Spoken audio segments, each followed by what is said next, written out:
Hello, everyone. Today we are talking about the concept of abstraction to its ultimate level. We are talking about interfaces. In the previous module, we learned about abstract classes, our partial blueprints. Today, we learn about the contract. If you want to build a system where different pieces of code can talk to each other without being stuck, you must master interfaces. Let's dive in. So, what is an interface? While a class is a blueprint for an object, an interface is the blueprint for behavior. When a class implements an interface, it is signing a legal document. It is saying, I promise to provide logic for all the methods listed in this interface.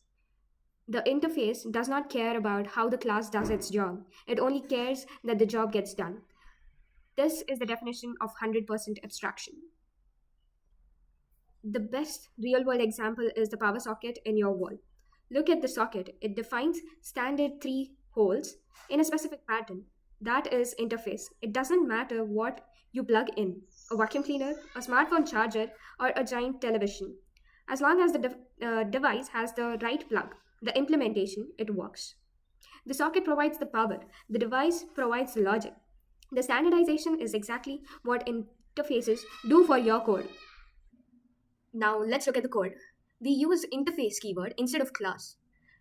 Interface drawable implements one method, that is void draw. Class rectangle implements drawable.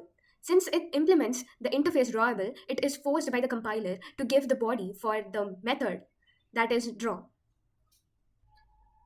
In the interface drawable, the method draw doesn't have any implementations. There's no body. It ends with a semicolon. So when you implement the drawable method in any of the other classes, the compiler forces you to give the implementation for the interface method, that is draw in our case. If you forget to do this, your code won't even compile. Here is a major point for your exam. Interfaces are very strict. Even if you don't type it, every method in an interface is automatically public abstract, and every variable is automatically public static final. This means you can only store constants in an interface, things that never change. And just like abstract classes, you cannot create an object of interface. You cannot say new drawable. You can only create the objects of the classes that follow the interface. Remember, when we said Java does not support multiple inheritance with classes, this is because of the diamond problem. The computer gets confused between the two parents. Interfaces solve this. A class can implement as many as classes as it wants. A smartphone class can implement camera, music player, and a phone. Why does this work? Because interfaces has no implementation logic. There is no confusion about which method to use because the smartphone itself is the one providing the logic. Difference between interfaces and abstract classes. The biggest difference, use of extents for classes but implements for interfaces.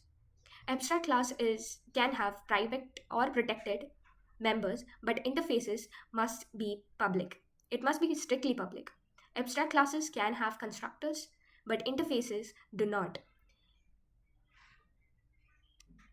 And as already mentioned, abstraction is 0 to 100% abstract because we can say it's partially abstract, but interfaces are strictly abstract.